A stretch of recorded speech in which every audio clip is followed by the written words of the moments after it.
ప్రేమగల తండ్రి, కృపగల దేవా, నీకు స్తోత్రం, స్తుతులు, వందనాలు నాయన. ఇప్పటి వరకు నాయన చక్కని ప్రభా ఆరాధన వాక్యము, అదేవిధంగా ప్రభా పరమగీతంలోని చక్కని మాటలు మాకు అనుగ్రహించావు. హెచ్చరికగా అయ్యా నువ్వు మా కొరకు ఇచ్చిన లేఖన భాగాల కొరకే నీకు వందనాలు, స్తోత్రాలు ప్రభా. నువ్వెంతైనా నమ్మదగిన దేవుడు నాయన. ఇప్పుడు బలవర్తమానముగా మేము కొద్ది నిమిషాలని వాక్యము ధ్యానిస్తుండగా నాయన తెరవబడిన అయ్యా ప్రభా పరిశుద్ధ గ్రంథాలు ఉన్నాయి. మా హృదయాన్ని ప్రభా అలనాడు లూతియావలే నాయన ప్రభా నీ కొరకు తెరుటకు సహాయం చేయండి నాయన. వినగల మనస్సు, గ్రహించగల హృదయం దయచేయండి. నన్ను నీ సిలువ చాటున మరుగుపరచండి ప్రభా. నిష్ప్రయోజకుడను, బలహీనుడను అయా దయతో నన్ను క్షమించి నాయన అయా నీ సిలువ చాటున మరుగుపరిచి నాలో ఉన్న బలహీనతల్ని ప్రభా నీ బలము చేత, నీ కృప చేత నింపి, నీ వాక్కు చేత ప్రతి ఒక్కరిని వెలిగించమని, ఈ సమయాన్ని మాకు దీవించమని, ప్రతి ఒక్కరితో నాయన మీరు వ్యక్తిగతంగా మాట్లాడమని, ఘనత మహిమ ప్రభావాలు మీరు మాత్రమే పొందుకోమని యేసు పరిశుద్ధ నామమున ప్రార్థించి స్తుతించి వేడుకొంచున్నాం తండ్రి. ఆమేన్. కూర్చోండి. ప్రభు పేరిట మీ అందరికీ వందనాలు. ఇప్పటి వరకు మనం చక్కని వర్తమానం విన్నాము, ఆరాధన వర్తమానము. మంచి మాటలు చెప్పారు సహోదరు. కానీ అందులో ఒక్క వచనము చూసుకొని మనం వర్తమానంలోకి వెళ్దాము. ఫిలిప్పీలకు రాసిన పత్రిక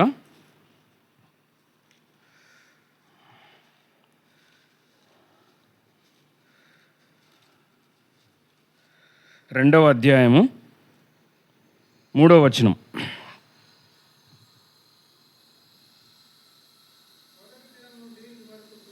ఫిలిప్పీలకు రాసిన 2వ అధ్యాయము, కక్ష చేతనైనను వృధాతిశయము చేతనైనను ఏమీయూ చేయక వినయమైన మనస్సు గలవారై ఒకనినొకడు తనకంటే యోగ్యుడని ఎంచుచు. చాలు. మనం మనకంటే ఇతరులను యోగ్యులుగా ఎంచితే మనకు ఏక మనస్సు అనేది వస్తుందా రాదా? దేవుణ్ణి కలిగి ఉండి మనం ఇతరులను ఏం చేయాలి? మనకంటే యోగ్యులుగా ఎంచాలి. తగ్గింపు లేని వారు ఇతరులను తనకంటే యోగ్యులుగా ఎంచుతారా? క్రీస్తును కలిగి ఉన్నప్పటికీ వారికి తగ్గింపు అనే స్వభావం లేనప్పుడు వారినే ముందు పెట్టుకుంటారు. నేను అనేది ముందుంటుంది. అందుకే అంట టైప్ దాంట్లో కూడా నేను అనేది ఎక్కువ టైప్ చేస్తారంట. మై మై మై అనేది. క్రీస్తులోకి వచ్చాక ఫస్ట్ పోవాల్సింది, చావాల్సిందే నేను. అందుకే పరలోక ప్రార్థనలో కూడా ఏముంటుంది? మేము అని ఉంటుంది. నేను అని ఉండదు, మేము అని ఉంటుంది. కాబట్టి నీకంటే నువ్వు పక్కవారిని ఏమని ఎంచాలంట? యోగ్యునిగా ఎంచాలి. ఆమోసు గ్రంథంలో కూడా ఉంటుంది, చూడొద్దు కానీ 3వ అధ్యాయం 3వ. ఒకరు సమ్మతింపకుండా కూడి నడుతురా. నువ్వు నీతో ఒకరు నడవాలంటే సమ్మతించాలి. ఆ సమ్మతి ఎవరు? రక్షించబడి క్రీస్తు రక్తంలో కడగబడిన వారు, తగ్గింపు స్వభావం గలవారు, క్రీస్తు ప్రేమను చూపించే ప్రక్రియలో ఎదుటివారిని యోగ్యులుగా ఎంచుతారు. ఎదుటివారిని యోగ్యునిగా ఎంచని వారు వారితో సమాధాన పడడం కానీ తగ్గించుకోవడానికి కానీ సిద్ధపడరు. సో మనం ఏం చేయాలి? ఏక మనసుతో ఉండాలని చక్కని వర్తమానం అందించారు. ఇప్పుడు మనం బల్ల వర్తమానంగా మత్తయి సువార్త 7వ అధ్యాయము 21వ వచనం అందరూ కలిసి నాతో పాటు చదవాలి. పేజీ నంబర్ 8, మత్తయి సువార్త 7వ అధ్యాయము 21వ వచనం.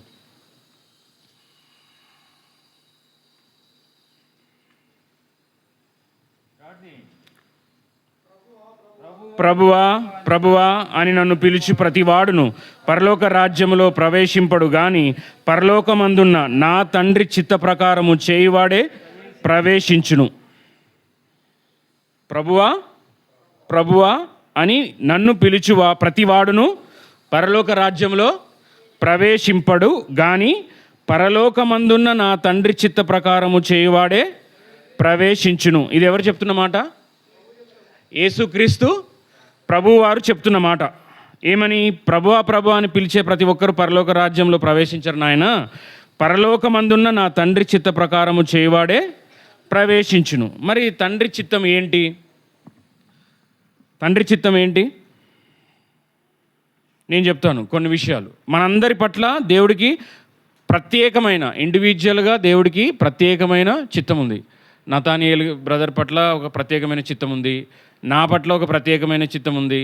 ప్రతి బిడ్డ, అది స్త్రీ అయినా పురుషుడైనా ఎవరైనా సరే వారి పట్ల దేవునికి ఒక ప్రత్యేకమైన చిత్తం ఉంది. చిత్తము అంటే ఇష్టం, దేవుని యొక్క ఇష్టం. దేవుని యొక్క ఇష్టం ఏంటి? ఇప్పుడు మనం ఇంతకుముందు చూసుకున్నాం.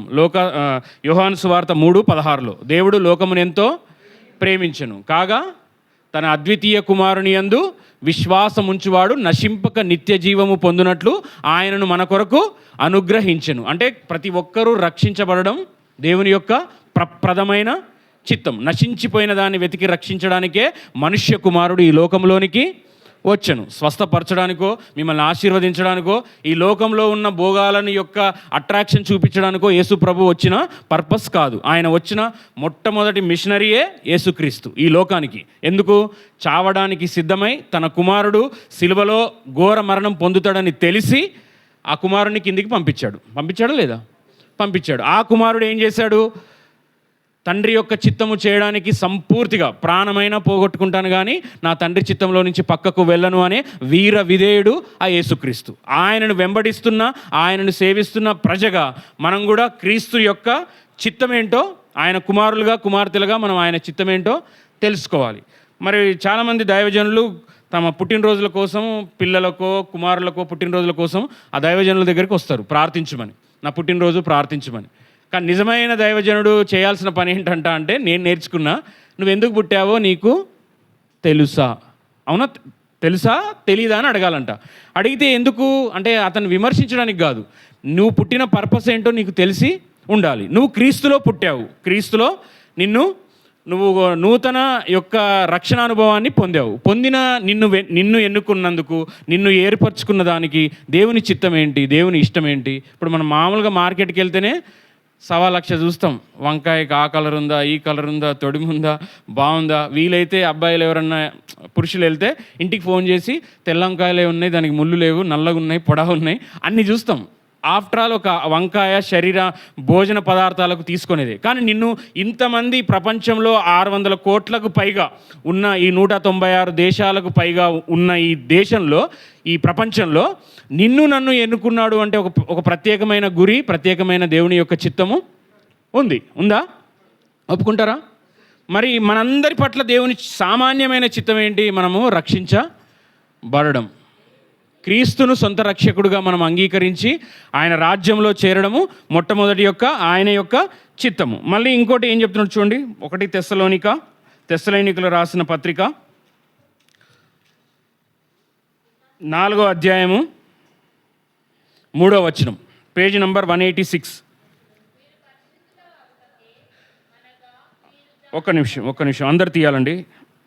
186 పేజీ నంబర్ 4వ అధ్యాయము 3వ వచనం. మీరు పరిశుద్ధులగుటయే అనగా మీరు జారత్వమునకు దూరముగా ఉండుటయే దేవుని చిత్తం. అంటే వినాలి, ప్రతి యవనస్తురాలు ప్రతి ఒక్కరు సంఘమంతా వినాలి. మనం పరిశుద్ధంగా ఉండడమే దేవుని యొక్క చిత్తం. ఆయన మన ఆత్మలు రక్షించబడము, మనం క్రీస్తును సొంత రక్షంగా అంగీకరించడము ప్రప్రదమైన చిత్తం. అయితే ఇంకొకటి ఏంటంటే మనం పరిశుద్ధంగా ఉండాలి. మనం అందరం ఏమంటాము? పరిశుద్ధులతో పాటు మేము నిన్ను ఆరాధిస్తున్నాం అంటాం. దేవుడు పరిశుద్ధుడు అని యెషయా గ్రంథం 6వ అధ్యాయంలో ఉంటుంది. ప్రతిగానములు చేయబడుతున్నాయంట. అంటే ఒక మాట 2 సార్ల కంటే 3 సార్ల కంటే బైబిల్లో హీబ్రూ భాషలో కానీ హెబ్రీ భాషలో కానీ 3 సార్లు చెప్పబడ్డది అంటే అది చాలా తీవ్రంగా తీసుకోవాల్సిన పదం అంట.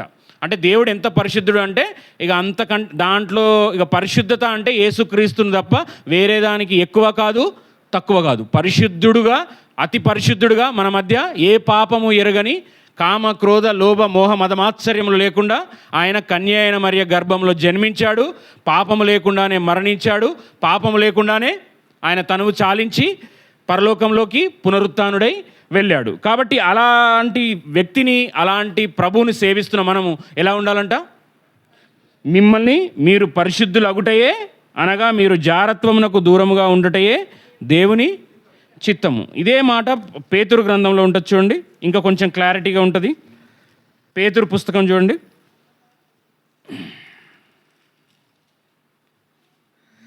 పేతురు 1వ అధ్యాయము 14వ వచనం. పేతురు రాసిన మొదటి పత్రిక, పేజీ నంబర్ 214. నేను పరిశుద్ధుడనై ఉన్నాను గనుక మీరును పరిశుద్ధులై ఉండుడని వ్రాయబడి ఉన్నది. కాగా మీరు విధేయులకు పిల్లలై మీ పూర్వపు అజ్ఞాన దశలో మీకుండిన ఆశలను అనుసరించి ప్రవర్తింపక మిమ్ముని పిలిచినవాడు ఎలాంటి వాడంట? మిమ్మల్ని పిలిచినవాడు, మిమ్మల్ని లోకంలో నుంచి పాపంలో నుంచి పిలిచినవాడు ఎలాంటి వాడు? పరిశుద్ధుడై ఉన్న ప్రకారము మీరును సమస్త ప్రవర్తన యందు పరిశుద్ధులై ఉండుడి. నిద్ర వస్తే నిలబడాలండి దయచేసి. ఎవ్వరు దేవుని మందిరంలో వాక్య పరిచర్య చేస్తున్నప్పుడు పడుకోవడానికి వీల్లేదు దయచేసి, ప్లీజ్. కావాలంటే మొహం కడుక్కొని వచ్చి కూర్చోండి. మిమ్మల్ని పిలిచినవాడు పరిశుద్ధుడై ఉన్న ప్రకారం మీరును సమస్త విషయములలో మనం పరిశుద్ధంగా ఉండాలంట.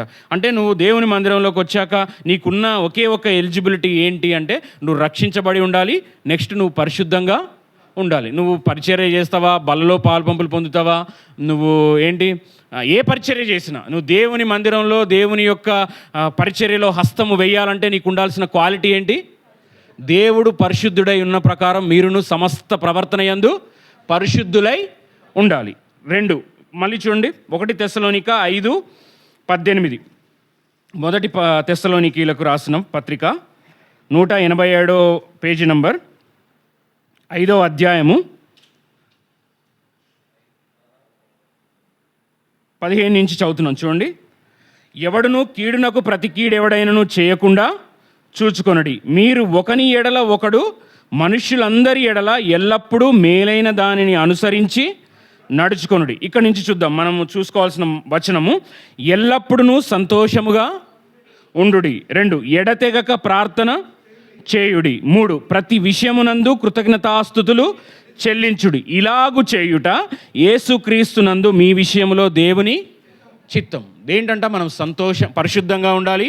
ఇటు చూడాలి, the holiest man is the happiest man అంట. నువ్వు సంతోషంగా ఉండాలి అంటే నువ్వు మొట్టమొదట పరిశుద్ధంగా ఉండాలి. నువ్వు పరిశుద్ధత లేకుండా సంతోషం అనేది రాదు. ఈ లోకంలో ఉన్న వ్యక్తికి మనకు ఉన్న ఒకే ఒక తేడా అంటే అన్నీ చేయుటకు నాకు స్వాతంత్రము కలదు, అన్నీ చేయదగినవి కావు. కొన్ని చేస్తే పాపం లేదు అని అనుకోవచ్చు, కానీ అన్నీ చేయదగినవి కావంట. కానీ ఒక ఆత్మీయుడు ఏం చేస్తాడు? తన హృదయాన్ని తన శరీరాన్ని సంతోషపరచుకోవాలా లేకపోతే పరిశుద్ధంగా ఉండాలా అనే 2 కేటగిరీలు నీ ముందు వచ్చినప్పుడు ఆత్మీయుడు అనబడిన వాడు పరిశుద్ధతకే ఓటేయాలి. నీకు ఆ క్షణకాలము ఆ దాంట్లో నీకు ఇబ్బంది నష్టం వచ్చినా నువ్వు ఎటు మొగ్గేయాలి? పరిశుద్ధతకే మొగ్గేయాలి. ఎందుకంటే పరిశుద్ధంగా ఉండేవాడు ఖచ్చితంగా సంతోషంగా ఉండగలుగుతాడు. The holiest man is the happiest man. యవనస్తులు కానీ యవనస్తురాణులు కానీ అది ఎవరైనా సరే పరిశుద్ధంగా ఉంటే మనకు దేవుని యొక్క సమాధానము సంతోషము మన హృదయంలో ఉంటుంది. ప్రేమ, సంతోషము, సమాధానం. ఆత్మఫలంలో మొదటి 3 ప్రేమ, సంతోషము, సమాధానం. అవి నీకు కలిగి ఉండాలంటే నువ్వు మొట్టమొదటి ఏం కలిగి ఉండాలంట? పరిశుద్ధంగా ఉండాలి. 2 ప్రతి విషయంలో సంతోషంగా ఉండాలంట. నెక్స్ట్ ఏమన్నాడు? సంతోషంతో పాటు ఎడతెగక ప్రార్థన చేయండి. ప్రార్థన చేయకుండా నిలబడలేం. చేప ఉందండి సముద్రంలో కానీ నదిలో కానీ చేప ఉంది. ఆ చేప ఒక దైవజనుడు చెప్పాడు, పైన గాలం వేసి రెడీగా ఉన్నాడు. సాతాను గాలం వేసి రెడీగా ఉన్నాడు. చేప మనం అనుకోండి. వాక్యం అనేది, నీరు అనేది ఈ లోకం. వాడు గాలం వేశాడు, ఏదో ఎరనో ఏదో ఒకటి వేశాడు. అల్పకాల పాపభోగాన్ని నిన్ను ట్రాప్ చేసే ఏదో వేశాడు. నీకు ఇష్టమైంది వేశాడు. నీకు రీల్స్ ఇష్టమో, సీరియల్ ఇష్టమో, లేకపోతే గొడవపడ్డం ఇష్టమో, లేకపోతే ఏదో నీకు వస్త్రాలు ఇష్టమో, లేకపోతే ఆభరణాలు ఇష్టమో, ఏదో ఒకటి ఎర నీకు వేశాడు. వేసినప్పుడు చేప నోరు మూసుకున్నంత వరకు చేప సేఫ్. ఒప్పుకుంటారా ఒప్పుకోరా? నోరు తెరిసిందా ఏమవుద్ది? ఎక్కడుంటుంది? మరుక్షణం నోరు తెరిసి దాన్ని పట్టుకుందా మరుక్షణం ఎక్కడుంటుంది? ఒడ్డు మీద ఉంటుంది, వాడి దగ్గర ఉంటుంది, సాతాను చేతిలో ఉంటుంది. మనం ప్రార్థన ఎందుకు చేయాలి? బైబిల్లో ఎడతెగక ప్రార్థన చేయండి అని ఎందుకు ప్రతిసారి నొక్కి వక్కాడిస్తామంటే మనం ప్రార్థన చేయకుండా దేవుని కోసం నిలబడడం సాధ్యము కాదు. నీకు వాక్యం అంతా తెలిసినా, నువ్వు మంచి స్వరంతో పాటలు పాడగలిగినా, నువ్వు ఏమైనా చేసినా సరే ప్రార్థన లేకుండా నువ్వు దేవుని కొరకు, క్రీస్తు కొరకు, ఆయన సాక్షిగా ఈ లోకంలో వక్ర జనము మధ్య జ్యోతిల్లాగా నిలబడాలంటే ప్రార్థన కంపల్సరీ నువ్వు చెయ్యాలి. ఆ ఎడతెగక ప్రార్థన చేసే వాళ్ళే, అంటే నేను మందిరంలో చేసుకుంటాను, ఏకాంతంగా ఉండి చేసుకుంటున్నాను అంటే, మరి మిగిలిన సమయంలో పని సమయాల్లో ఏం చేస్తున్నావు? ఎడతెగక ప్రార్థన చేయండి అంటే ఎడతెరిపి లేకుండా వర్షం అంటాం. ఎడతెరిపి లేకుండా వర్షం అంటే నీకు దేవునికి ఎడం అంటే ఏది రావద్దు. ఆ ఎడం మనకు దేవునికి ఎడం వచ్చేది ఏంటి? ప్రార్థనకు ఆటంకం కలిగించేది మన పాపమే, మన సోమరితనమే, మన నిర్లక్ష్యమే, మన అవిధేయతే, మన అవిశ్వాసమే, అది ఏదైనా కావచ్చు. ఎడతెగక మనం ఏం చేయాలంట? ప్రార్థన చెయ్యాలి. ఇది దేవుని యొక్క చిత్తం అంట. మళ్ళీ ఇంకోటి ఏమన్నాడు? ప్రతి విషయమునందు కృతజ్ఞతాస్తుతులు చెల్లించండి అంటే గివ్ థ్యాంక్స్. నీకు ఇచ్చిన దానికి, ప్రతి దానికి, నాకు ఇచ్చిన మందిరము, నాకు ఇచ్చిన దైవజనుడు, నాకు ఇచ్చిన ఆరోగ్యము, నాకు ఇచ్చిన వస్త్రాలు, నాకు ఇచ్చిన తల్లిదండ్రులు, నాకు ఇచ్చిన పరిశుద్ధ లేఖనాలు, నాకు ఇచ్చిన పరిశుద్ధాత్మ, రెండవ ఆదరణకర్తను దేవుడు మనకిచ్చాడు. ఇప్పుడు మనం ఎవరి ఆదరణకర్త కింద ఉన్నాం? మొట్టమొదటి ఆదరణకర్త యేసుక్రీస్తు. రెండవ ఆదరణకర్త ఇప్పుడు భూమి మీద పనిచేస్తున్న త్రిత్వంలో ఉన్న ఇంకో వ్యక్తి ఎవరు? పరిశుద్ధాత్ముడు. పరిశుద్ధాత్ముడి యొక్క కంట్రోల్లో మనం ఉన్నామా లేదా? ఆ పరిశుద్ధాత్ముడే మనల్ని, నువ్వు క్రీస్తును అంగీకరించావు అంటే పరిశుద్ధాత్ముడు నిన్ను తాకినట్టే. ఆయన ఏం చేస్తాడు? పాపమును గూర్చియు, లోకమును గూర్చియు, తీర్పును గూర్చియు మిమ్మల్ని ఒప్పింపజేస్తాడు. నువ్వు ఒక క్రీస్తును అంగీకరించావు అంటేనే పరిశుద్ధాత్ముడు నీకు ఎన్కౌంటర్ అయినట్టు లెక్క. మరి మనం ఏం చేయాలంట? ప్రతి దానికి కృతజ్ఞతాస్తుతులు చెల్లించాలి. గివ్ థ్యాంక్స్ ప్రతి విషయంలో. లేఖన భాగాలు ఇచ్చావు, ఆరోగ్యం ఇచ్చావు, నాకు మందిరాన్ని ఇచ్చావు, సేవకుని ఇచ్చావు, నిన్ను స్తుతించే భాగ్యాన్ని ఇచ్చావు. ఎంతోమందికి కళ్ళు లేవు, వాక్యం చదివే అవకాశం లేదు, నాకు కళ్ళు ఇచ్చావు నీ వాక్యం చదవడానికి, నిన్ను స్తుతించడానికి నోరు ఇచ్చావు, నీ మందిరానికి రావడానికి నాకు కాళ్ళు ఇచ్చావు. చాలామందికి మందిరాలు లేవు, సేవకులు లేరు. మందిరం ఉన్న కొంతమంది మీరు చూడండి, లాక్డౌన్లో రోడ్ల మీద, అడవుల మధ్య దేవుణ్ణి స్తుతించారు. మందిరం ఉన్నా కానీ మందిరం విలువ తెలియక మనం మందిరానికి రావట్లేము. ఒకప్పుడు రాబో కాలం ఉందంట, వాక్యము దొరకని కాలము ఉంటుందంట, కరువు, వాక్యం దొరకదంట. దేవుని యొక్క మాట దొరకాలంటే కష్టమంట. అందుకే దీపం ఉన్నప్పుడే ఏం చేయమన్నారు? వాక్యాన్ని. అందుకే యవనస్తులకు చెప్పేది, మీ హృదయాన్ని ఏం చేయాలి? వాక్యంతో నింపుకోవాలి. నీ దగ్గర ఉన్న బైబిల్ గుంజుకోవచ్చు, నీ గుండెలో ఉన్న క్రీస్తు యొక్క వాక్యాన్ని గుంజుకునే దమ్ము, ధైర్యం ఈ లోకంలో ఏ ఒక్కడికి లేదు. నీ ప్రాణం పోతే తప్ప నీలో ఉన్న వాక్యం ఎవడు తీసేయలేడు. ఆది యందు వాక్యం ఉండెను, వాక్యము దేవుడై ఉండెను, ఆ వాక్యమే కృపాసత్య సంపూర్ణుడిగా ఈ లోకంలో మన యొద్ద నివసించడానికి వచ్చాను. యోహాను సువార్త 1వ అధ్యాయం 1వ వచనం. అందుకే యవనస్తులకు కానీ ఇప్పుడున్న ప్రతి ఒక్కరికి చెప్తున్నా, బైబిల్ నీ దగ్గర నుంచి లాక్కోవచ్చు కానీ నీ గుండె లోతుల్లో ఉన్న దేవుని వాక్యాన్ని ఎవరు లాక్కోలేరు. కాబట్టి వీలైనంత వరకు నేను చెప్తున్నా కదా, కంఠస్థం చేయాలి వాక్యం. నువ్వు ఒక వాక్యం చూసావు అంటే అది నీ నోటికి వచ్చేయాలి. దేవుడు ఎంతో మనల్ని ప్రేమించి తన వాక్యాన్ని ఇచ్చాడు. చాలామందికి చదువు రాక వేరే వాళ్ళతో చదివించుకుంటారు. నీకు చదువచ్చు, దేవుడు ఎంతో కొంత చదివిచ్చాడు, నువ్వు వాక్యాన్ని కంఠస్థ చేయాలి. ఈ లోకంలో ఉన్న పాపాన్ని, మురికిని కాదు నువ్వు కంఠస్థం చేయాల్సింది. ఏం చేయాలి నువ్వు? కంఠస్థం వాక్యాన్ని చేయాలి. మనం ఏం చేయమన్నాడు ఇక్కడ? ఒకని ఎడల ఒకడు ఎల్లప్పుడూ ఏం చేసుకోవాలంట? కీడుకు ప్రతికీడు చేయొద్దంట. ఎల్లప్పుడూ సంతోషంగా ఉండాలి, ఎడతెగక ప్రార్థన చేయాలి, ప్రతి విషయమునందును కృతజ్ఞతాస్తుతులు చెల్లించాలి. ఇలాగూ చేయుట యేసుక్రీస్తునందు మీ విషయంలో, మీ ఒక్కరి, అంటే ఇది ఏ కొంతమందో సేవ చేసేవాళ్ళో వాక్యం వినేవాళ్ళు అనే లేదు. దేవుడు ఎవరికి ఇచ్చినా ఒకటే స్టాండర్డ్, ఆ స్టాండర్డ్ ప్రకారం ఉండాల్సిందే. అది ఎవరైనా సరే, నువ్వు పెద్ద అయినా చిన్న అయినా, నేను బిషప్ కొడుకునంటే కూడా జాంతనై, ఇలాంటి వాక్యం దగ్గర నువ్వెవ్వడమైనా వాక్యానికి విధేయతగా నువ్వు లోబడు, అంతే. వాక్యమే స్టాండర్డ్. మనకు వేరే వాళ్ళు ఏది చెప్పాల్సిన అవసరం లేదు. మాది సేవకుల కుటుంబం అండి, సేవ చేశారండి, అవన్నీ కాదు. నువ్వు రక్షించబడ్డావా, పరిశుద్ధంగా ఉన్నావా, వాక్యానుసారంగా జీవిస్తున్నావా, అది నువ్వు ఏ దేశంలో ఉన్నా, నువ్వు ఏ సంఘంలో ఉన్నా. ఒప్పుకుంటారా ఒప్పుకోరా? కాబట్టి ఏం చేయాలంట? కృతజ్ఞతాస్తుతులు ఇలాగూ చేయటం మీ విషయంలో దేవుని చిత్తము. చూడండి 1వ పేతురు పుస్తకం చూడండి ఇంకొకసారి. 1వ పేతురు 4వ అధ్యాయము 2వ వచనం, పేజీ నంబర్ 216, పేజీ నంబరు 4వ అధ్యాయము 2వ వచనం. అందరం కలిసి చదువుదాం.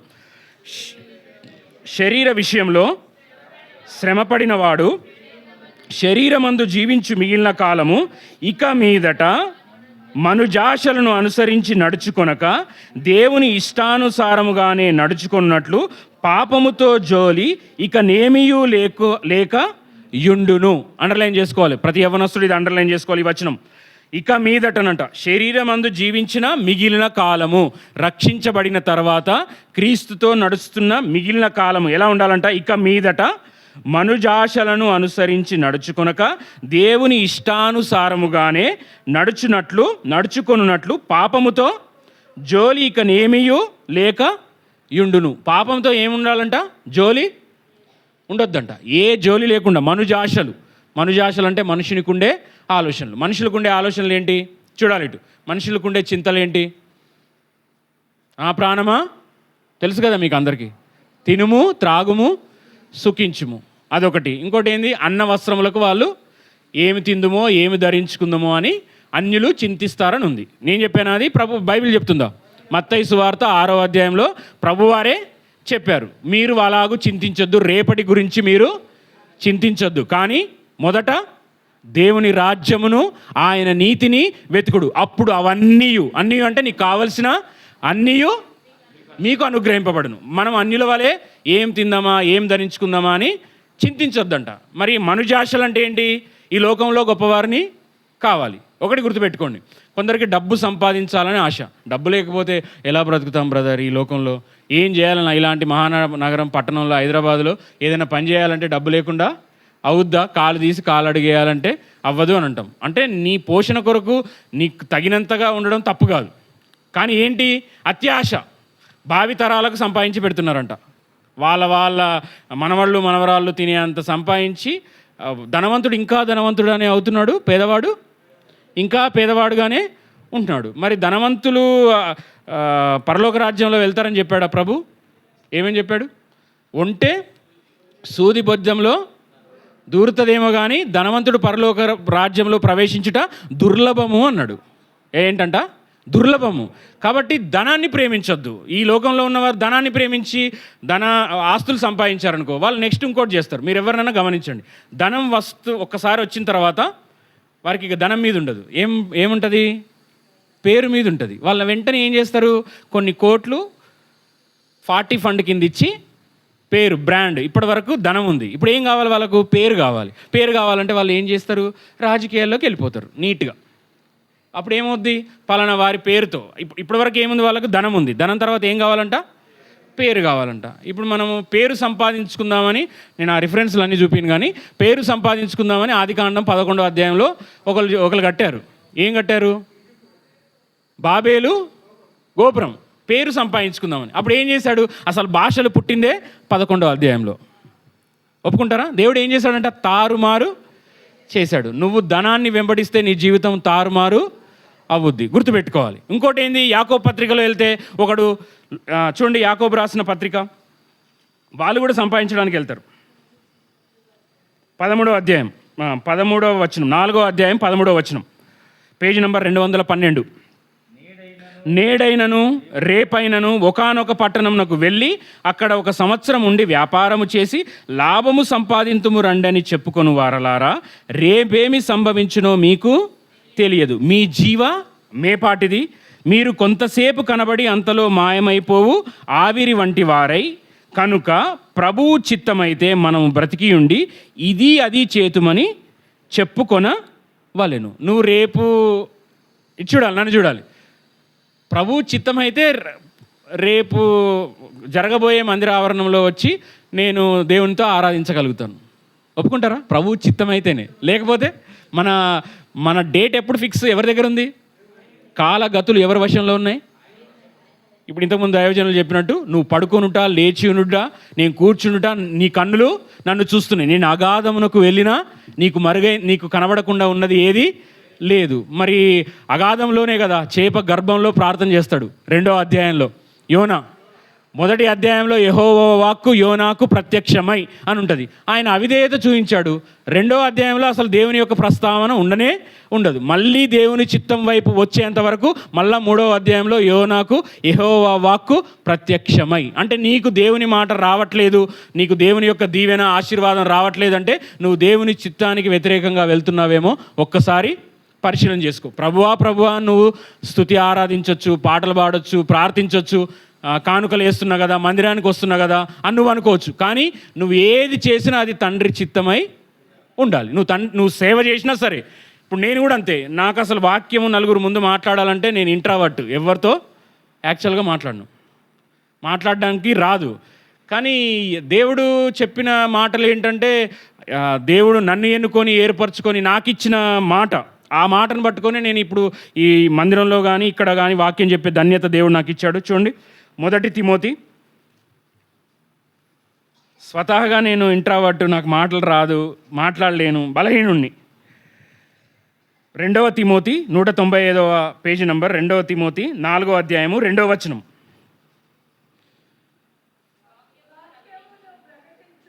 అందరు తీయాలండి. వాక్యమును ప్రకటించుము, సమయమందును అసమయమందును ప్రయాసపడుము, సంపూర్ణమైన దీర్ఘశాంతముతో ఉపదేశించుచు ఖండించుము, గద్దించుము, బుద్ధి చెప్పుము. నాకు మామూలుగా ఇక్కడ ఈ సావాసంలో దేవుడు రాకముందు నన్ను ఎవరైనా ఒక మందిరానికి ఒకసారి వాక్యం పిలిస్తే నెక్స్ట్ సారి నన్ను పిలవరు. నేనే చెప్తున్నా, అదే నా సాక్ష్యం. ఎందుకంటే నా సాటి అయిన సహాయని కూడా ఉంది కాబట్టి ఇక్కడ ఆమె కూడా తెలుసు. ఎందుకంటే మాకు ఇంత గద్దింపుగా అంత వాక్యానుసారంగా వద్దు. ఏమన్నా దీవెనలు ఆశీర్వాదాలు ఏమైనా ఉంటే చెప్పండి. దీవెనలు, దేవుడు దీవిస్తాడు, నీ పాపములు క్షమిస్తాడు, లేకపోతే నిన్ను ఆదరిస్తాడు, నీకు అన్నిటినీ తుడుస్తాడు. అలాంటి ఆదరణ ఏమైనా ఉంటే నీకు నెక్స్ట్ టైము మిమ్మల్ని పిలుస్తాం. కానీ మీకు వస్తువాహనాలు, బంగారం వస్తుంది, క్రీస్తుని నమ్ముకోండి, శ్రమలు వస్తాయి, క్రీస్తునందు సద్భక్తితో ఉండండి అని చెప్పొద్దు. మీరు ఏంటి, మీకు అన్ని ఇహలోకమైన అన్ని దీవెనలు వస్తాయి అని చెప్పే బోధ కావాలంట. కానీ అలా దేవుడు చెప్పలేడు. నాకేం చెప్పాడు ఈడ? ఉపదేశించుచు ఖండించుము, గద్దించుము, బుద్ధి చెప్పుము. అంటే ప్రతి ఒక్కరికి, అంటే ఒక్కొక్కరికి ఒక్కొక్క దర్శనం. మనం అందరము ఒకలాగా, ఒక దైవజనుడు ఖండించి చెప్పొచ్చు, ఒక దైవజనుడు ఆదరించి చెప్పొచ్చు. వారికి ఇచ్చిన తలాంతులు, దేవుడికి ఒక్కొక్కరికి కొలిచి ఇచ్చిన తలాంతు. అందరూ ఒకేలాగా సేమ్ చేయాలంటే మనం చేస్తామా? కాలు చేయాల్సిన పని కాలు చేస్తుంది, చెయ్యి చేయాల్సిన పని చెయ్యి చేస్తుంది. అవన్నిటికీ నడిపించేది ఏంటి? ఏక ఆత్మ. ఇప్పుడు నువ్వు రక్షించబడ్డ నువ్వైనా, రక్షించబడ్డ నేనైనా దేవుని యొద్ద తగ్గించుకొని పరిశుద్ధంగా ఉంటే నీకు ఇచ్చిన తలాంతు నువ్వు వాడతావు, నాకు ఇచ్చిన తలాంతు నేను వాడతాం. అందరము ఎవరి రాజ్యాలు వారు కట్టుకోవడానికా? ఎవరి రాజ్యం కట్టడానికి? మనందరము మన తండ్రి యొక్క రాజ్యం కట్టడానికి మన వంతు ప్రయత్నం చేస్తాం. ఇక్కడ ఏముంది? ఖండించాలంట, ఉపదేశించాలంట, బుద్ధి చెప్పాలంట. దేవా, మరి నాకు ఖండించడము, బుద్ధి చెప్పడము ఏంటి అని అంటే, మళ్ళీ అదేవిధంగా ఆ వాక్యం ఎత్తి ప్రార్థన చేస్తే 29వ గ్రంథం 29వ అధ్యాయం చూడండి. 29వ అధ్యాయము ఇర్మియా గ్రంథం.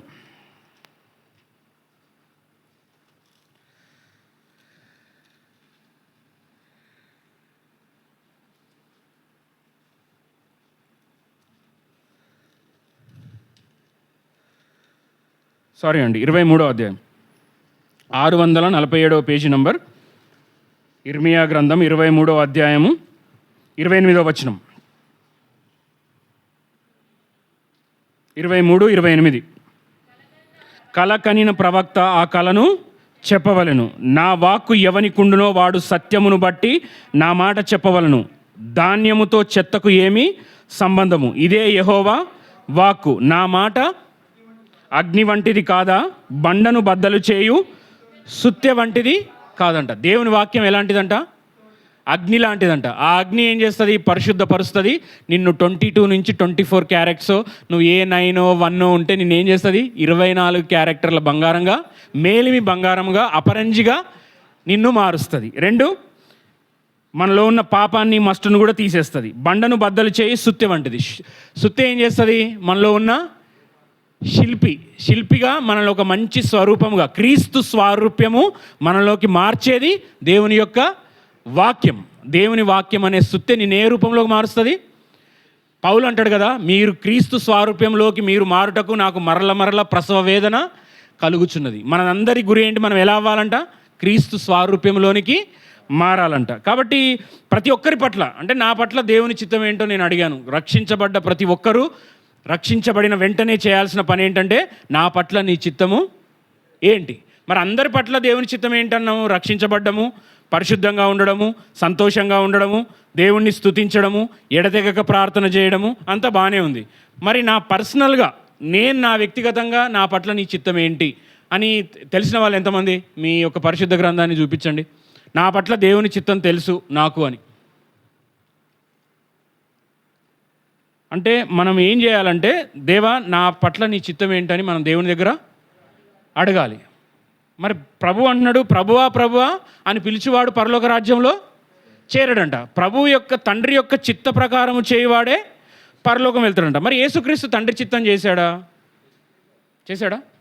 ఆ యొక్క ఇస్సాకును బలిగా అర్పించి తిరిగి దేవుడు ఇస్సాకును బలిగా అర్పించక నువ్వు దేవునికి భయపడవాడవని నేను నమ్ముచున్నాను అని చెప్పి ఆ ఇస్సాకును అబ్రహాంకి ఇచ్చేశాడా లేదా? కానీ ఈ ఇస్సాకునిచ్చాడా? నీ కొరకు నా కొరకు రక్తం కార్చడానికి వచ్చిన యేసుక్రీస్తును మాత్రం అబ్రహాంకి ఇచ్చినట్టు వెనక్కి తీసుకోలేకపోయాడంట. అందుకే నా దేవా నన్నెందుకు చేయి విడిచితివి అంటే తన ఇస్సాకును ఇచ్చేస్తే తట్టుకోలేకపోయాడంట. కానీ తన ప్రియ కుమారుని, నిన్ను నన్ను, నీ పాపాన్ని నా పాపంలో మనం నరకంకి వెళ్తామని నిన్ను నన్ను రక్షించుకోవడానికి తన ప్రియ కుమారుని వదులుకోవడానికి సిద్ధపడ్డాడు. ఆ తండ్రి యొక్క ప్రేమ అంత గొప్పది. కాబట్టి చూడండి, ఆ యోహాను రాసిన సువార్తల్లో చూద్దాం. యోహాను రాసిన సువార్త 6వ అధ్యాయం 38వ వచనం. 6:38,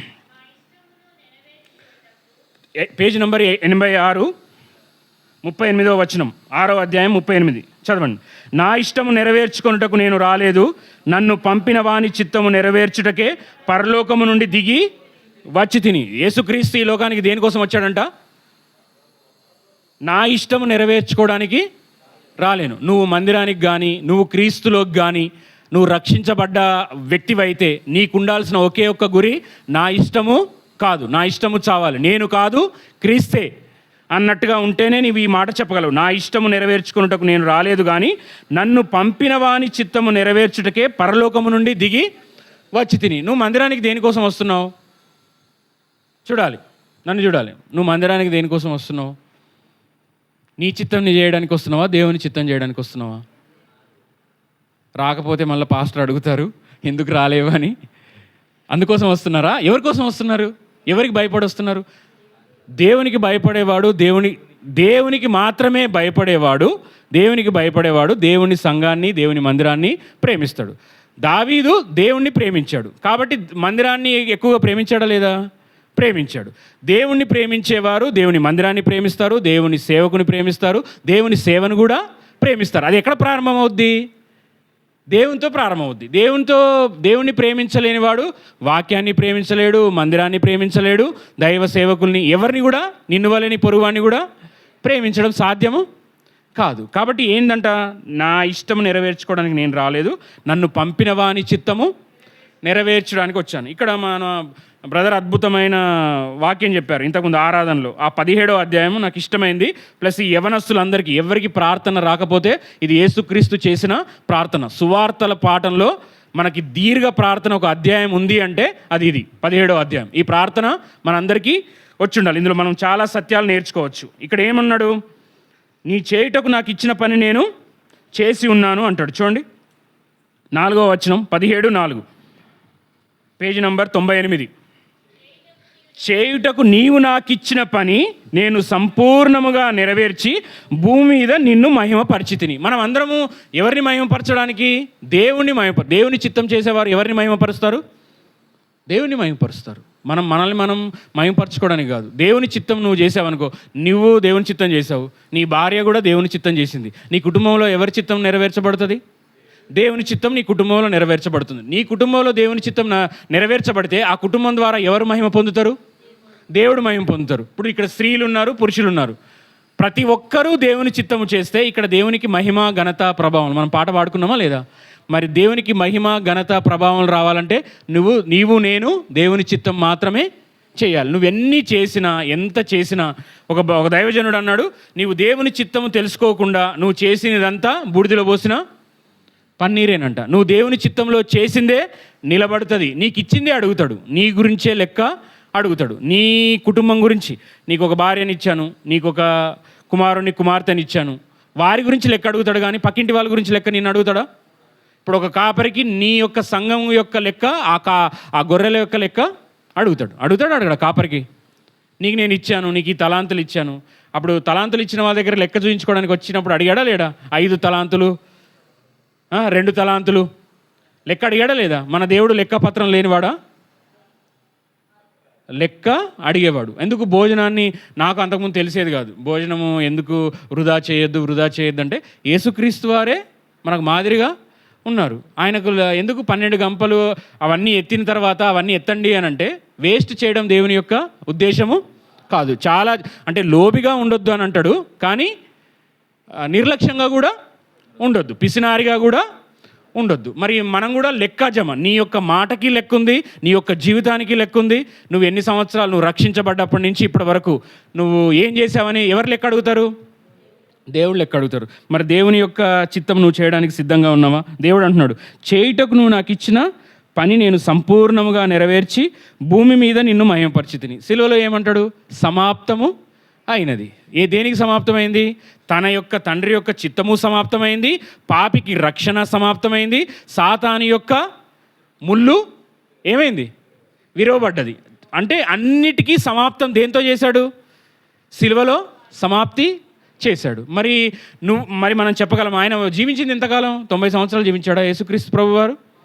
ఎన్ని సంవత్సరాలు? 33.5 సంవత్సరాలు. సేవ చేసింది 3.5 సంవత్సరాలు. మరి ఆ 3.5 సంవత్సరాల పరిచర్య, ఏర్పరచుకున్న 12 మంది శిష్యులతో దేశాల్లో సువార్త ప్రకటించబడుతుంది. ఒకరిని అణిచేద్దామంటే ఇంకొకరిని దేవుడు లేపుతున్నాడు. బలవంతుల్ని సిగ్గుపరచడానికి నాలాంటి బలహీనులను లేపుతున్నాడు. అన్య జనాంగం నుంచి క్రీస్తుకు సంబంధం లేకుండా, క్రీస్తుకు అనే ఇటు 7 తరాల్లో ఏ ఒక్కరు లేకపోయినా దేవుడు నన్ను ఎన్నుకొని ఏర్పరచుకొని ఈ బలహీనుణ్ణి తన యొక్క వాక్యపు యొక్క బలాన్ని చూపించడానికి దేవుడు సిద్ధపరుస్తున్నాడు. సిద్ధపడే క్రమంలో మనం అందరం ఉన్నాం. కాబట్టి మనం ఏం చేయాలంట? నా ఇష్టము కాదు. ఆయన గెత్సెమనే తోటలో చేసిన ప్రార్థన ఏంటి? తండ్రి, నీ చిత్తమైతే ఈ గిన్నె నా యొద్ద నుండి తొలగించుము, అయినను నా ఇష్టము కాదు, నీ చిత్తమే జరుగునుగాక. మరి మన ప్రార్థనలు ఎలా ఉన్నాయి? మనం అడుగుతున్నాం, మరి అవన్నీ దేవుని చిత్తమా? నువ్వు అడిగే ప్రార్థన, నువ్వు చేసేది దేవుని వాక్యానుసారంగా జీవించేవారు దేవుని వాక్యానికి వ్యతిరేకమైనవి అడగడానికి తెగించరు. ఎందుకంటే వాక్యమే దేవుని యొక్క చిత్తం, అవునా కదా? దేవుని మనస్సే దేవుని యొక్క వాక్యము. కాబట్టి చూడండి, దేవుడు ఇంకేం అడుగుతున్నాడు? మీకా రాసిన గ్రంథము 6వ అధ్యాయం 8వ వచనం, పేజీ నంబర్ 766, 6వ అధ్యాయం 8వ వచనం. ఇది కూడా అందరూ అండర్లైన్ చేసుకోవాలండి. 6వ అధ్యాయం 8వ వచనం.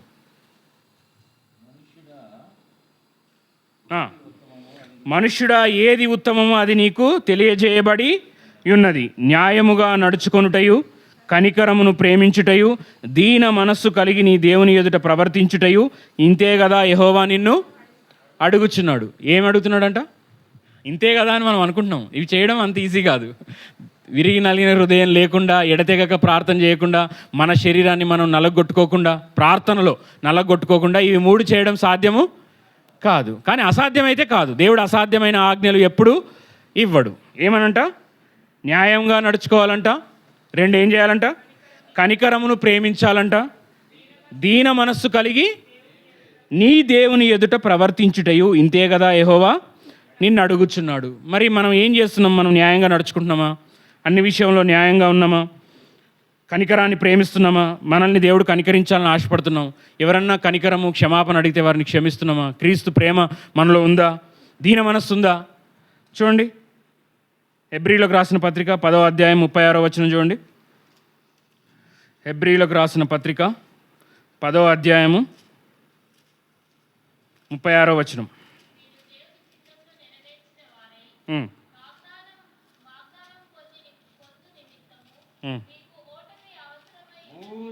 ఓరిమి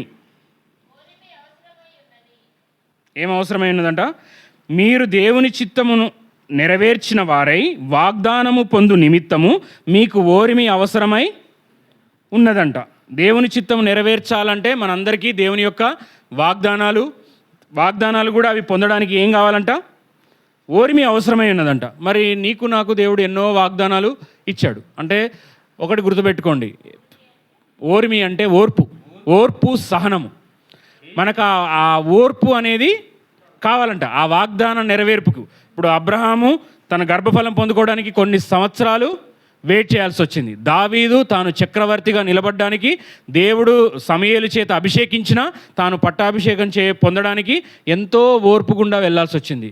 యోసేపు కూడా అంతే. తాను దర్శనం పొందినప్పటికీ తాను గవర్నర్ అవ్వడానికి ఎంతో కాలం ఉంది. అంతకాలం ఆ వాగ్దానాన్ని, ఆ దర్శనాన్ని నమ్మి ఓర్పుతో ఆ వాగ్దానాన్ని స్వతంత్రించుకున్నారు. మనం కూడా దేవుని చిత్త ప్రకారం మనకిచ్చిన వాగ్దానాలు నెరవేర్చబడాలి అంటే మనకేం కావాలంట?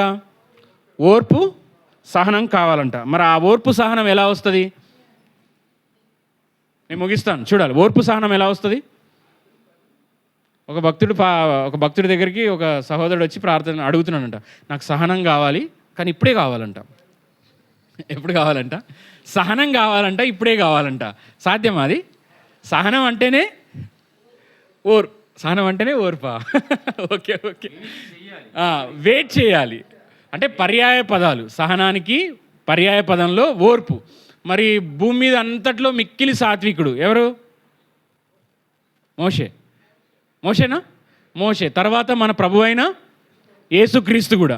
మరి అంతమందిని, మనల్ని, ఒక ఫ్యామిలీని గుర్తుపెట్టుకోండి, ఒక ఫ్యామిలీని అందరినీ చక్కబరుచుకొని మందిరానికి రావాలి, పిల్లల్ని రెడీ చేసుకొని భోజనాలు చేసుకొని అంటేనే అంత కష్టం. టయానికి వెళ్ళాలంటే భార్యాభర్తలు సమాధానం ఎప్పుడు నాకు సమాధానం పోయేది టైం కోసమే, పరిగెత్తు అని.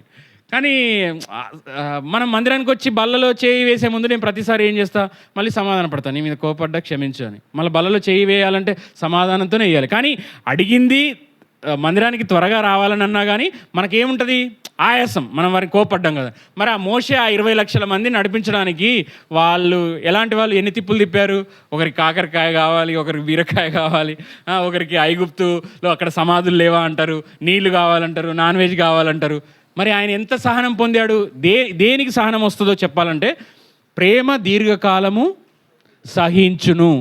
క్రీస్తు ప్రేమ స్వరూపి అయి ఉన్నాడు. క్రీస్తును కలిగిన వాడు, ప్రార్థన చేసేవారు, వాక్యానుసారంగా జీవించడానికి సిద్ధపడ్డ వారికే ఆ దేవుణ్ణి అడిగితే ఆ సహనాన్ని ఇస్తాడు. కానీ సహనం వెంటనే రాదు. సహనం ఇయ్యు కానీ నాకు ఇప్పుడే ఇయ్యు అంటే రాదు. నేను కూడా రక్షించబడ్డ కొత్తలో సహనమీ అని ప్రార్థన చేస్తే అన్నీ అసహనమైన పరిస్థితులే ఉన్నాయి. నా ముందు నేను తొందరగా వెళ్ళాలి, నా ముందు ఎవడో ఒకటి నిలబడతాడు, ఏంటి అడ్డుగా పోకుండా. మనకు సహనం లేకపోతేనే యాక్సిడెంట్లు అవుతాయి. సహనం లేకపోతేనే భార్యాభర్తలు గొడవకు వెళ్ళి పోలీస్ స్టేషన్ దాకా వెళ్తారు. నువ్వు ఓర్చుకుంటే, నువ్వు సహిస్తే మనము గొడవలు బయటికి రావు. నువ్వు యాక్సిడెంట్లు కావద్దంటే నువ్వేం చేయాలి? సహనంగా ఉండాలి. వేరే వారికి నువ్వు ఇస్తే నీకు పోయేదేముంది? నీ ప్రాణము మిగులుతుంది. వేరేవాడు సంఘంలో వాడబడుతున్నాడు, గొప్పగా చేస్తున్నాడు అంటే, ప్రభువా అతన్ని బట్టి ఇంతకుముందు చెప్పినట్టు దేవుణ్ణి స్తుతించావనుకో, దేవుడు నీకు ఇచ్చిన తలాంతుని బట్టి నీకు వాడుకుంటాడు. నువ్వు అసూయ పడితే నువ్వు వాడబడతావా? సౌలులాగా మిగిలిపోతావు. కానీ యోనాతాన్ లాగా నువ్వు సైడ్ ఇచ్చావనుకో ఏమవుద్ది? యోనాతాన్ యొక్క మనస్సు ఆయనతో, దావీదు మాట్లాడినప్పుడు అంట ఎవరి మనసు కలిసిపోయింది? యోనాతాన్ యొక్క మనస్సు దావీదుతో కలిసిపోయింది. అంటే దేవుని ఆత్మచేత, దేవుని యొక్క వాక్యానుసారంగా జీవించే వారితో, దేవునితో అంటకట్టబడే వారి మనస్సు కలుస్తుంది. వ్యతిరేకంగా ఉండేవారికి కలవదు. నువ్వు అందరితో కలుస్తున్నావు అంటే నీలో ఏదో తేడా ఉందని అర్థం, అంతే కదా. మనం ఎవరితో వాళ్ళతో కలవలేం కదా. మెడిసిన్ ఎవరికి రోగం ఉందో వారికి పనిచేసేది అనుకో, ఆ మెడిసిన్ పనిచేస్తుంది అన్నట్ట కాదా? పనిచేస్తుంది. కాబట్టి మనం ఏం చేయాలంట? మీరందరూ నాతో సహా ఇక్కడ కూడి ఉన్న ప్రతి ఒక్కరూ దేవుని చిత్తంలో మనం చేయాలి. సేవ చేసినా, మనము ఏ పని చేసినా, నువ్వు చదవాలనుకుంటున్నావా, పరిచర్య చేసినా అంతా కూడా ఏం చేయాలి? నువ్వు ఏదన్నా ఒక కొత్త కోర్స్ చేయాలనుకుంటున్నావు, నువ్వు మొట్టమొదటి అడగాల్సింది నీ సీనియర్స్నో నీ పేరెంట్స్నో కాదు. ఎవరిని అడగాలి? నేను ఈ కోర్సు చెయ్యాలా వద్దా? నన్ను ఈ దేశం నేను వెళ్ళాలా వద్దా? నేను ఈ వస్తువు తీసుకోవాలా వద్దా? నువ్వు ఎవరిని అడగాలి? కంటికి కనబడ్డదల్లా, చేసిందల్లా ఇది బాగుందని, పబ్లిక్లో పేరు వస్తుందని కోర్సులు ఎన్నుకోవడం, డిమాండ్ ఉంది కదా అని అది తీసుకోవడం. ఈ మెడికల్లో కూడా అదే తీసుకుంటారు. ఇప్పుడు ఆంకాలజీ డిమాండ్ కాబట్టి ఆంకాలజీ తీసుకోవాలి. అదే దేవుని నమ్మిన మనం ఏం అడగాలి? దేవా నీ చిత్తం ఏది తీసుకోమంటే అది తీసుకుంటా, ఎక్కడికి వెళ్ళమంటే అక్కడికి వెళ్తా, ఏ మాట చెప్పమంటే ఆ మాట చెప్తా, ఎక్కడ మౌనంగా ఉండమంటే అక్కడ మౌనంగా ఉంటా అనేది నువ్వు ఎవరి కంట్రోల్లో ఉండాలి? దేవుని కంట్రోల్. దేవుని చిత్తంలో ఉన్నవారు దేవుని కంట్రోల్లో ఉంటారు. కాబట్టి నేను అడగాల్సింది ఏంది? దేవా నా పట్ల నీ చిత్తము ఏంటి? మనందరి పట్ల దేవునికి ఒక చిత్తం ఉంది. చూడండి 9వ అధ్యాయము ఇర్మియా గ్రంథము 9:29-11 మనం ప్రార్థన చేసుకుందాం. ఈ యొక్క వచనం చూసుకొని, ఇర్మియా గ్రంథము 29వ అధ్యాయము 11వ వచనం.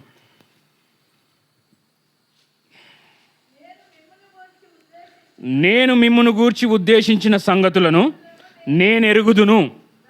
రాబో కాలమందు మీకు నిరీక్షణ కలుగునట్లుగా అవి సమాధానకరమైన ఉద్దేశములే గాని హానికరమైనవి కావు. ఇదే యెహోవా వాక్కు. దేవుని యొక్క ఉద్దేశాలన్నీ ఏంటంట? మేలుకరమైనవంట, సమాధానకరమైనవంట, నిరీక్షణ కలిగించేటివంట. మన పట్ల దేవుని యొక్క ఉద్దేశాలు, దేవుని యొక్క చిత్తం ఏంటంట? చూడాలి. రాబో కాలమందు మీకు నిరీక్షణ కలుగునట్లు అవి సమాధానకరమైనవి ఉద్దేశములకు కానీ హానికరమైనవి కావు. దేవుని దగ్గర హానికరమైనవి రానే రావు. అంటే మన పట్ల ఆయన ఉద్దేశాలు ఏమైనా, దేవుని యొక్క కోపము ఎంతకాలం ఉండునంట? దేవుని యొక్క కోపము క్షణకాలం ఉండును, ఆయన యొక్క దయ ఆయుష్ కాలం అంతా ఉండును. మరి దేవుని యొక్క క్షమతో దేవునితో చెలగాటలాడొద్దు. ఇంతకుముందు చెప్పినట్టుగా మనం దేవుని యొక్క సన్నిధానంలో ఉన్నాము, దేవుని యొక్క చిత్తంలో ఉన్నాము అని అంటే మనం చాలా జాగ్రత్తగా జీవము గల దేవుని చేతిలో పడుట బహు భయంకరము అని ఉంటుంది. కాబట్టి చెప్పాల్సిన వర్తమానం చాలా ఉంది, కానీ దేవుడు సమయానుకూలంగా చెప్తున్నా. కానీ ఒక 2 మాటలు కంప్లీట్ చేసేస్తాను. అబ్రహాము దేవుని యొక్క చిత్తంలో నుంచి బయటకు వచ్చాడు. బయటకు వచ్చినప్పుడే మనము ఇష్మాయేలు యొక్క సంతానాన్ని మనం చూస్తాం. అంటే అనుమతించబడిన దేవుని చిత్తం కూడా ఉంటుంది. అంటే నువ్వు పదే దేవునికి ఇష్టం లేనిది అడిగితే దేవుడు పో అంటాడు, సరే చేసుకోపో అంటాడు. బిలామును కూడా అంతే, నువ్వు శపించడానికి వెళ్ళొద్దు, వాళ్ళు దీవించబడ్డ వాళ్ళు, నువ్వు శపించడానికి వీల్లేదంటే దేవుణ్ణి పదే అంటే వెళ్తాడు. కానీ ఆడికి వెళ్ళిన తర్వాత ఏమవుద్ది? శాప వచనాలు కాస్త ఆయన నోటి నుంచి ఏమొస్తాయి? ఆశీర్వాద వచనాలే వస్తాయి. లోతు కూడా అంతే, నీకు ఏదో కోరుకో అని మనం ఇంతకుముందు పాటలు పాడినట్టు ఏది కోరుకో అంటే నేను అంత దూరం వెళ్ళలేను, ఇక్కడ దగ్గర దాకా వెళ్తా అని కోరుకున్నాడు. కోరుకున్నప్పుడు ఏమొచ్చింది? దేవుని దీవెనలు వచ్చినాయా? పైనుంచి ఏమొచ్చింది?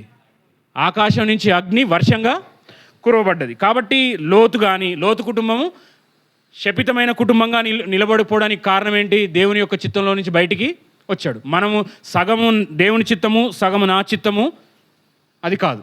నేను సగం దేవుని చిత్తం వాక్యానుసారంగా ఉంటాను, మందిరంలో వాక్యానుసారంగా, మందిరం దిగిన తర్వాత నా ఇష్టానుసారంగా అంటే అది కాదు. నువ్వు ఎప్పుడైనా సరే 24/7 ఎవరి చిత్తంలో ఉండాలి?